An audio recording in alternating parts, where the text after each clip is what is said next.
자, 청와대가 칼을 거두지 않을 것 같습니다. 결국에는 유승민 원내대표에 대한 사퇴를 계속 밀어붙이겠다. 이게 청와대 내부 분위기라고 하는데요. 유병수 팀장. 네. 자, 그러면 의총을 열어서 의원들이 뭐 물러날 정도는 아니지 않냐. 이렇게 해서 지금 무마가 돼 있는 상태인데 청와대가 어떤 방법으로 유승민 원내대표를 물러나게 만들 수 있는 건지 그게 궁금한데 오늘 단독으로 취재한 내용 좀 풀어주시죠.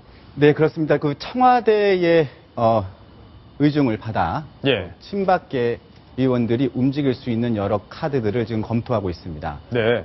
어제 밤부터 그 말목회라고 해서 최경환 전 최경환 경제부총리가 원내대표 시절 있었던 친박계 모임도 있었고요. 어젯밤에요? 예, 어젯밤에 있었고 그 자리에서도 뭐 여러 가지 의견이 나왔습니다. 또 오늘 오후에 친박계 8인이 중진 8인이 따로 별도로 모였습니다. 아, 그래요? 예, 모여서 결론을 냈는데 자세한 내용은 조금 더 취재가 필요하지만 결론은 하나였습니다. 네. 대통령의 뜻에 함께 가겠다. 함께 가겠다. 예, 이런 그러니까 대통령의 뜻이라는 거는 유승민 원내대표에 대해서 같이 갈 수 없다는 이 뜻을 존중하겠다 이건가요? 그렇습니다. 예. 핵심은 그겁니다. 일단은 보면요 여러 가지 그 가능성이 있지만 그 유승민 원내대표가 그 사퇴를 하지 않을 경우 친박계에서 그 거론하는 그 생각하는 여러 가지 가능성 중에 하나가 바로 지도부 붕괴입니다. 네.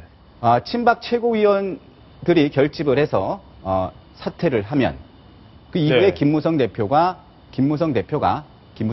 버틸 수 없다는 겁니다. 그렇군요. 그러니까 유승민 그 원내대표를 지키다가 김무성 대표 체제 자체가 무너질 수도 있는 시나리오가 나오고 있는 상황입니다. 아, 그렇군요. 그러니까 결국에는 일단 친박 최고위원들이 결집을 하고 그리고 최고 지도부에서 이제 논의를 해야 된다고 김무성 대표도 얘기를 했으니까 그래서 논의를 해서 야 유승민 좀 그만 대표 사퇴시키자. 그런데 김무성 대표가 안 됩니다. 이렇게 버틸 경우에 최고위원회가 집단적으로 사퇴를 하면 지도부가 와야 된다. 네, 그렇습니다. 그럼 결국에는 김무성 대표 체제가 무너진다. 예. 이 시나리오를 지금 그리고 있다 이건가요? 2011년에도 이런 사례가 있었습니다. 2011년에 디도스 사태일 때 예. 그 당시에는 또 공교롭게 유승민 당시 최고위원과 원희룡, 남경필 당시 최고위원이 갑자기 사퇴를 하면서 홍준표 체제가 무너졌습니다. 예. 예. 이 상황이 반복되지 않으란 법은 없습니다. 그렇군요. 일단 그 표를 보고 말씀을 드리면요. 예. 자, 여기 보면은 최고위원들이 쭉 있는데, 자, 이쪽에 5분, 그죠? 이쪽에 5분이 전당대회에서 선출된 분이고, 최고위원입니다. 이정현 최고위원은 이제 김무성 대표가 지명을 해서 지명직 최고위원이 된 거고,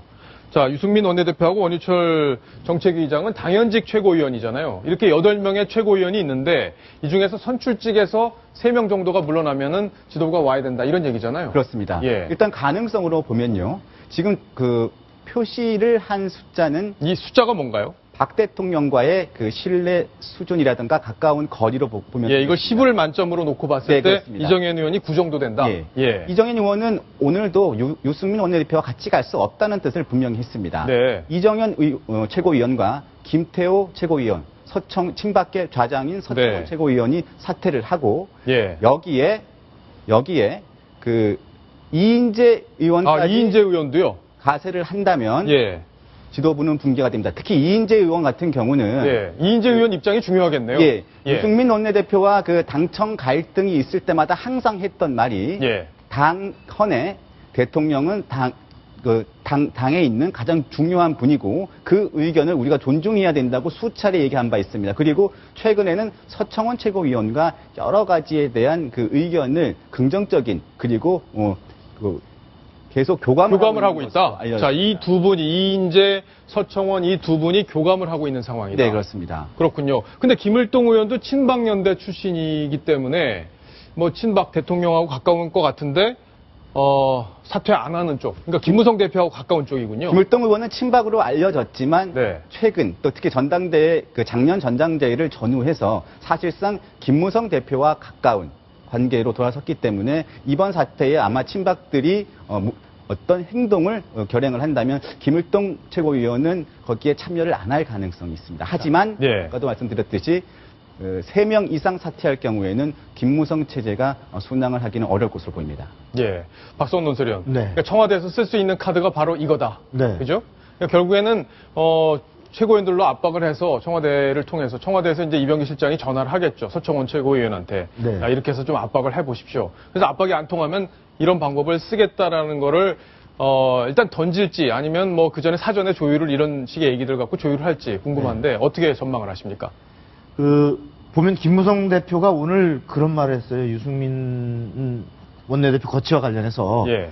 거부권 행사에 대해서는 대통령 뜻을 존중하는 것으로 당에서 수용을 했다. 예. 그런데 그 유 원내대표에 대해서는 의원들의 생각도 또 존중해야 존중돼야 된다. 된다. 예. 예. 그래서 현재까지는 일단은 말하자면 사퇴까지는 안 갔으면 하는 사실 본인의 희망사항을 아직은 유지하고 있습니다. 그런데 지금 만일에 그 이번 주말을 통해서 특히나 그 청와대의 기류가 반드시 낙마시키고 그것이 안 된다면 김무성 대표까지 포함한 전체 지도부를 흔들어서 비대위 체제가 됐건 새로 전당대회를 했건 그리고 심지어 그간에서 일어날 수 있는 어떤 계파 갈등까지 불사하고 끝까지 간다라고 하면 아마도 김무성 대표로서도 상당 부분 현재의 유승민 원내대표를 보호하는 이런 것을 유지하기가 현실적으로 쉽지 않을 수 있습니다. 그럴 수 있겠네요. 김태현 변호사님. 네. 자, 그러면 결국엔 이렇게 여권 내부가 지금 유승민 원내대표의 거취 문제 때문에 이제 상당히 이제 복잡하게 그리고 흔들릴 가능성도 있는데 이 총선의 영향이 상당히 오지 않을까요? 어떻게 보십니까? 그렇겠죠. 지금 만약에 지도부가 분결되면 그럼 뭐 비대위 체제로 갈 수도 없는 것이고요. 총선 예. 많이 남았으니까. 그럼 결국 전당대회를 다시 해서 또 새로운 대표를 얻어야 되는 것이고 세워야 되는 것이 그 과정에서 당의 내용이 좀 굉장히 심해지지 않겠습니까? 예. 결국 새누리당은 내년 총선에서 야당보다 유리할 수도 있다라고 지금까지 본 건 야당은 집안 싸움으로 날쌔지 모르는데 새누리당은 그런 것이 없었기 때문 아니겠어요? 근데 새누리당이 지금 여기서 이 거부권 문제 가지고 당 내용이 심해져서 어떤 분란이 생긴다고 하게 되면 야당과 사실 다를 것이 없죠. 내년 총선은 사실 안개 속 정국으로 들어갈 수밖에 없는 것이고 그래서 저는 개인적으로 과연 친박들이 저런 강수를 쓸까? 왜냐하면 만약에 그래서 김무성 대표 체제를 붕괴시킨다. 예를 들어서 유승민 원내대표도 물러나고 김무성 대표도 물러난다. 그럼 다시 원내대표 선거하고 다시 전당대회 해야 되지 않습니까? 예. 그럼 과연 친박계가 승리할 가능성은 있는 것인가요?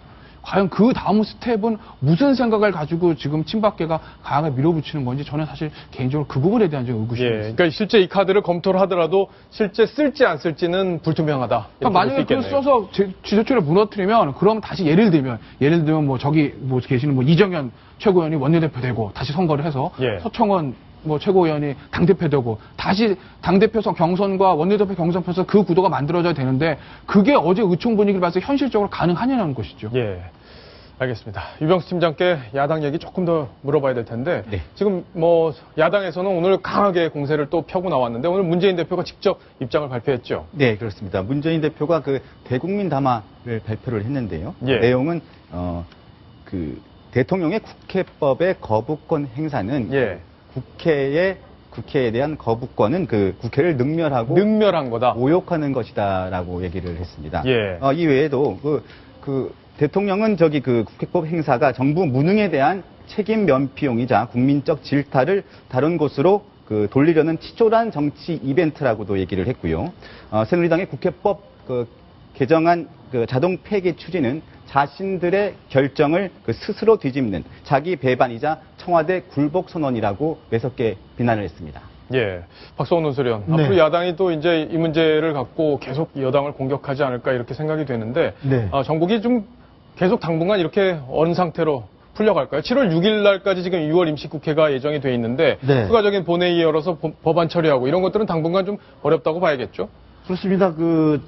지금 거부권이 되어서 왔는데 이것은 야당으로서는 이거 문제 없는 법이다라고 주장해 왔는데 대통령이 거부해서 그렇습니까 하고 고개를 숙이고 들어갈 수는 야당으로서는 없을 것이고 예. 당연히 이거 재의결을 요구하는데 일단 7월 1일이 원래 본회의가 잡혀 있거든요. 그러니까 7월 1일 날 이것을 재의결해서 처리해달라. 헌법대로 처리해달라. 예. 이런 요구를 의장한테 강하게 할 것이고 다시 이제 의장이 그 날짜를 넘기면 어쨌든 그 날짜가 잡힐 때까지는 최소한 그 처리 날짜가 잡힐 때까지는 아마 어떤 법안 처리나 상임위 어떤 응하기가 현재 어려운 그런 구조로 돼 있는 것 같습니다. 그렇군요. 당분간 이제 냉각기가 계속 될 것 같은데 야당 얘기, 내부적 얘기 마지막으로 하나만 더 해보겠습니다. 정청래 최고위원 징계 1년 받았었는데 네. 직무정지였죠? 네. 직무정지 1년 징계를 받았는데 6개월로 감경이 됐어요. 그렇습니다. 배경이 있습니까? 무엇보다도 일단 명분으로 내세운 것은 윤리심판원에서 재심을 하면서 예. 그 사이에 68명의 동료 의원들의 탄원서가 있었다. 그랬군요. 이 탄원서에는 그 실제로 그 발언의 갈등의 당사자가 됐던 주승용 최고위원, 말하자면 사태 공갈치지 마라 예. 라고 말하자면 한 방 맞고 내 도저히 이런 자들하고 같이 회의 못하겠다고 나갔던 그 주승용 최고위원이 말하자면 그 탄원서에 들어가 있는 이런 상황에서 그 의원들의 의사를 존중해서 말하자면 절반으로 깎아서 6개월로 감형시켜서 사실상 내년 총선 공천받는 데는 큰 지장이 없게 풀어준 겁니다. 예, 예. 그렇군요. 자, 정치권 이야기 오늘 길게 정리를 해드렸는데 류병수 팀장과는 여기까지 함께 해야 될 것 같습니다. 오늘 뒷이야기 많이 풀어주셔서 감사합니다.